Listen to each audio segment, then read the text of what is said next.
Welcome back. The World Nuclear Security Summit, which ended on Saturday in Washington, turned out an extensive deliberation on nuclear proliferation and terrorism. Over time, it's been the desire of world powers to restrict the development of nuclear resources by adopting the Nuclear Non-Proliferation Treaty. The strive by world leaders to reduce nuclear stockpiles amongst nations of the world has time and again brought some smaller nations who have shown ambitious plans to develop their nuclear energy at cross paths with world powers. Interestingly, Nigeria stands on a path of building a nuclear base for development, which includes its agenda for renewable source of energy. As the federal government reiterates commitment to chart its nuclear future, where does this place Nigeria amongst Committee of Nations, and what is the prospect of Nigeria's nuclear plan?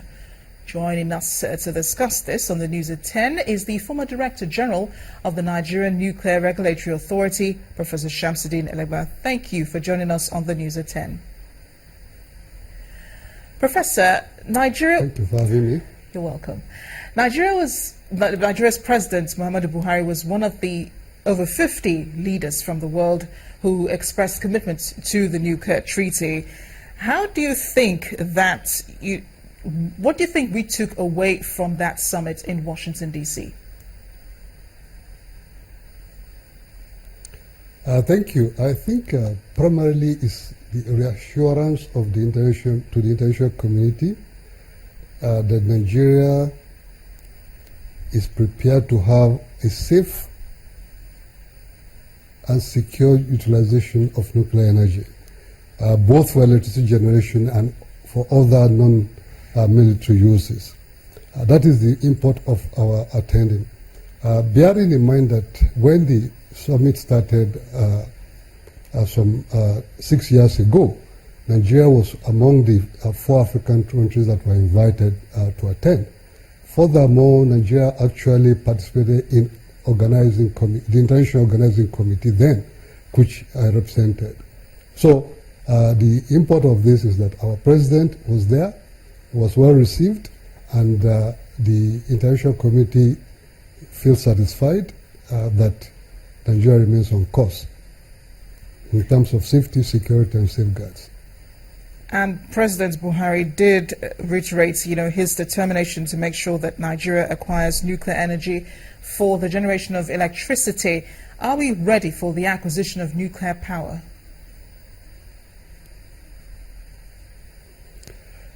Yes, I think Nigeria had complied with most of the requirements, and also in terms of the institutional framework, because the Nigerian Nuclear Regulatory Authority, as far back as 2008, had already developed a draft legislation for nuclear safety, security, and safeguards, which actually passed through the House of Rep, but got stuck in the Senate as of September 2009. This has not been revisited. This is a major issue that will be addressed for us to move forward, because as I used to say, a Ferrari is as good as the braking mechanism. If the regulatory body is not strong enough to be able to ensure and enforce that all safety and security arrangements are in place, even if you have all the money in this world, one may not be able to deliver one. And that is what the international community is looking for, and that is what President Muhammadu Buhari has been able to present to the international community, that we are indeed ready and have done a lot to make sure that the institutional framework for regulatory enforcement is in place. Professor, one of the main concerns at this summit was that world leaders prevent nuclear weapons from getting into the hands of terror groups such as ISIS. Now, knowing how connected all terror groups are in the world, even Boko Haram here in Nigeria, how can Nigeria be part of this commitment to ensure that nuclear weapons do not get into the hands of these terrorists? I think the fear of nuclear weapons getting into the hands of terrorists is a bit exaggerated. The fear of terrorists getting hold of radioactive materials for making dirty bombs, yes, it's more like it. in the sense that Nigeria had a baptism of fire as far back as 2002. There was a publication that in London Sunday Times of I think 4th October that the center spread saying radioactive bomb is only a phone call away in Nigeria. Unfortunately, in the article, they also said that because of the Nigerian Nuclear Regulatory Authority, it became impossible, because it started with just an email that somebody wanted to bring in a cobalt-60 source for cancer therapy, and that the Nigerian Nuclear Regulatory Authority at that time requested them to provide the design, a long list of items, about 10 of them. Unfortunately, they stopped at that. It turned out that these were just some journalists trying to carry out a stunt operation between Nigeria and a manufacturer in Czech Republic. The Czech Republic fell for it, Nigeria did not fall for it. So we have a track record in the country. And also there was the case of stolen radioactive sources, also in 2002, which again Nigeria was able to track down to the point that it took the company from the headquarters in the United States to come back to Nigeria to apologize to the president and so on and so forth. And also another oil company that was involved with unauthorized access to use of radioactive material. They were prosecuted, convicted, and since that time, Nigeria has earned that reputation that radioactive sources cannot be used in Nigeria without due authorization. So, and the international community is very well aware of this. So, I think as far as Boko Haram terrorists are concerned, the issue of nuclear weapons falling into their hand is highly exaggerated. But the problem is with the radioactive sources, which because they are everywhere. Nigeria, for example, being the largest oil producer, most of the oil companies or the oil service companies doing well logging, industrial radiography, have their base in Port Harcourt, and they move all along the Gulf of the Gulf of Biafra or the West Africa up to Central, up to Angola, in fact. So radioactive sources are constantly being moved. But with the regulatory infrastructure in place, it's almost impossible for anybody to bring a radioactive source into Nigeria or to export it out without authorization, because the framework has been built, the international community is fully aware of it, the manufacturers, in fact, it happened to a minister of foreign affairs under a president that they wanted to import radioactive sources of scanning, and they were turned back until the Nuclear Regulatory Authority gave them a license to do so. So I think the fear is with the radioactive sources rather than with the nuclear weapons. But for the nuclear weapon states, it's very important that they reduce their stockpile of materials, especially when states are having challenges. Professor Shamsuddin Elegba, thank you so much for joining us on the News at 10 and sharing your thoughts with us on the issue. The former Director General of the Nigeria Nuclear Regulatory Authority, Professor Shamsuddin Elegba. Disgruntled civil servants in Delta State are protesting irregularities in the arrangements made by the State Civil Service Commission in the conduct of promotion examinations. The protesting workers accuse the Civil Service Commission of causing delays in the promotion, while calling on state authorities to intervene and improve the promotion process.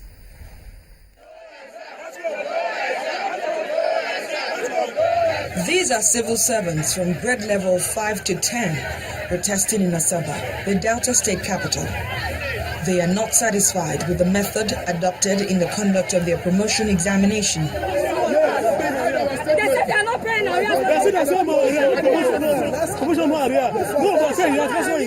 According to them, some names were omitted from the list, depriving those affected from participating in the exercise. We came on Thursday for a refresher course, and they assured us that we're going to sit for the exam, as we're all qualified to write the exams. We came here at 9 a.m. where the exam was supposed to commence. We now discovered that the list they brought, they shortlisted some other persons, and they asked us to leave the hall. Over 1,000 people that were not supposed to write the exams because our names were not on that list. And on Thursday when we were here, they told us that we are all going to write the exam, and we went through the refresher course together, only to come here this morning and we are told to go back, that we are not going to sit for the exams. Civil servants of different categories of admin cadre, education officers and accountants is not right in the state. And apart from that, other people, they advance other people to their different levels, but they have not advanced us. We are due for the past 1 year. No promotion, no advancement. The chairman of the State Civil Service Commission explains the promotion examination was done in batches as part of efforts to clear the backlog of those overdue for promotion. Because we met a backlog, yes, the number is high. What we're doing now is the promotion of 2015. And we talked to them when we were moving around that we will get this out of the way. About August, September, we'll do the one of 2016. And that is to say that they have to bear with us if we didn't cause that. Having started this 2015 one, we found that the number was too large to accommodate at a go. If you see where they are using, that's one of the largest halls we were able to find, because we went around the premises of that, many places trying to get a venue that can take quite a good number. But that's the largest we got. And that largest is taking 1,100.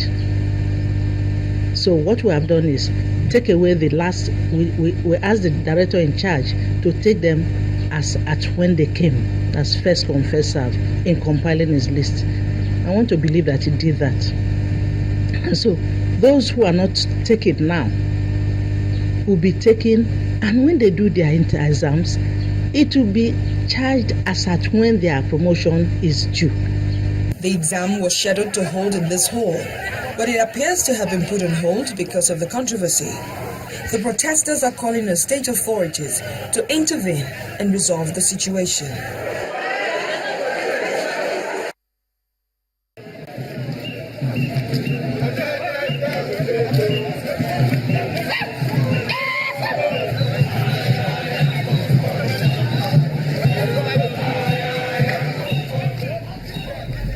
The Nigerian Navy has commended the progress in maintaining maritime security.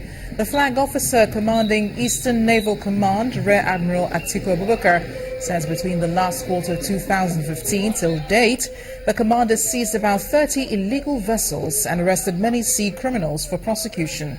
Speaking to journalists shortly after the end of the first quarter routine march of the Nigerian Navy personnel in Calabar, the Cross River State capital, the FOC hinted on some of these breakthroughs.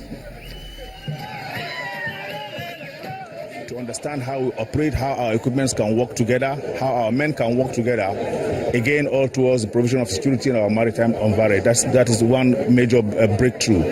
Then on our own part, you can see also that we have on very many occasions curbed piracy at sea. And one of the world-acclaimed one I can say is our interdiction of MT Maximus. We've done several others, and we are doing more. Again, I can say the case of Maximus is a clear collaboration by the sub-region. The vessel was sighted somewhere off Cote d'Ivoire, and different countries made efforts to interdict, and finally the Nigerian Navy interdicted the vessel somewhere off Sao Tome and Principe. That is a classical example of how the sub-region is collaborating all together towards maintaining peace and security in our waterways. In the southeast, Governor Willie Obiano of Anambra State says he's satisfied with the progress of work being done on the Iyora-Anam Bridge in Anambra West local government area.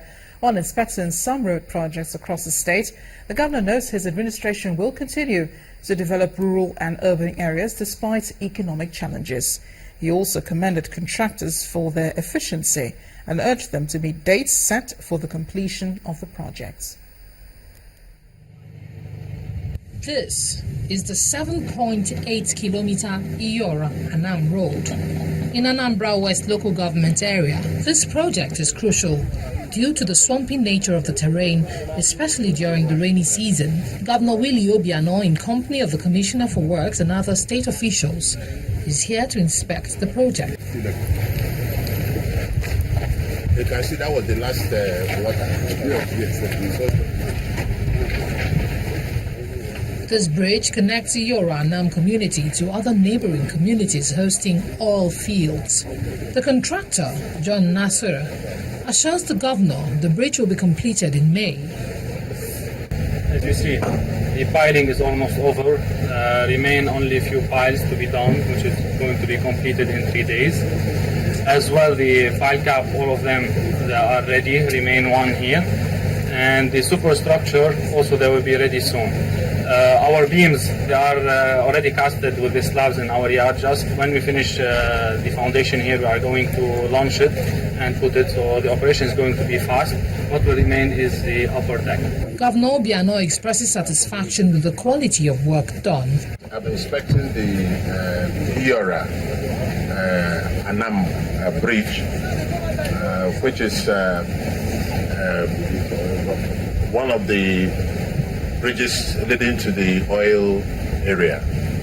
Heavy duty trucks will be passing through this bridge, lifting crude among other oil and gas activities, heavy equipment and what have you.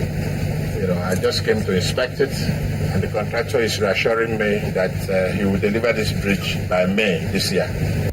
The next port of call is Miata Anam Zam Road, where 2 kilometers of earthwork of the 11-kilometer road has been completed.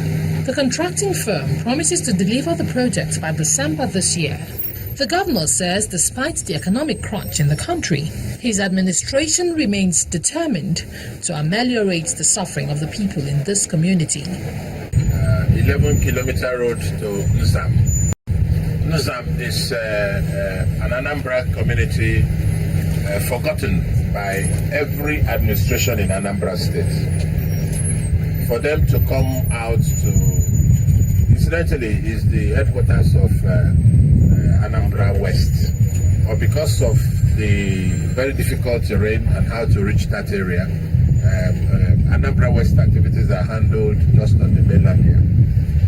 For them to come out to Anambra West, they have to go through thick and thin to come out there. Sometimes they go through Eda, sometimes they go through Enugu State, sometimes they go by water. And since they're only 11 kilometers, I decided that I must get them a road across. And when this 11 kilometers is done, it will take them barely 30 minutes to come from Nuzam. That will be a very big opener. The last project inspected is the Kwata flyover, which is over 85% completed. The bridge is expected to ease traffic and boost the aesthetic landscape of Awka, the state capital. Residents of these communities are hopeful that state authorities and contractors will fulfill their promises as they continue to deliver the dividends of democracy. And now to the arts. Synonyms is an exhibition by Gbadebo Oluwaseyi at the Quintessence Gallery in Lagos. In the solo show, the artist looks at the similarities between man and his best friend.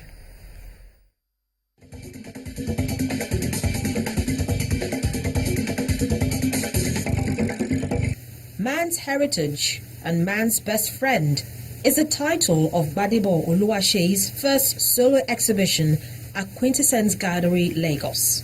I work with oil color majorly, but there are some few of my works that are in acrylic. I used palette knife for my works, and they are impressionistic. Some of my works I paint them in alla prima at a sitting, just finish it all, and some take a period of time, a process. But I find achieving my works in a swift manner interesting. As if you observe my works, you see swift strokes of palette knife on it. So I love bold stroke, bold colors, and that's what I've done with my works here in Synonyms. And what has he put out there? Portraits done with oil on canvas, with the subject making faces. He has titled it appropriately, because anyone can tell what each piece is about from looking at them. There are also two issues he's addressing and trying to find the missing link. We see works of art such as Baby's Rage, Daddy's Glasses, I Hear You. That's for the cute and cuddly children. Daniel is one of my students back in Benin while I was serving, I met Daniel and he inspires me as a young child because of his ability to always put up a smile on his face no matter what. For the dogs like Bruno, Lola, and Rex, their paintings speak louder than words. You can tell which one is happy, sad, or bored. My experience with dogs, because I have a dog that my brother owns, now late, Coco. Coco goes by my side anything I do, and she has the ability to read my mood also. This inspires me as a person to just see the beauty and joy on their faces, children and dogs. So that's how synonyms came about. Is the emotion the catch? Or is the artist just one who adores children? I'm inspired by children, by faces of children. The joy on their face, the ability for them, to make life beautiful. Man's best friend also has some virtues that catches his eye. Probably a dog lover. It has been a product of my past experience with children and pets. I've spent time with children. I've taught in 2 primary schools, before doing this. So children have something about them that is fascinating. Their innocence, their beauty, the value that they possess is very interesting. And dogs on the other side, they tend to be loyal personalities, as in loyal pets. Their ability to stay with you for a long time, and they can read our moods. And both of them, they are not self-sufficient. They look up to man, to care for them and cater for them. He's a graduate of the Ladoke Akintola University of Technology, Ogbomosho, Oyo State, southwest Nigeria.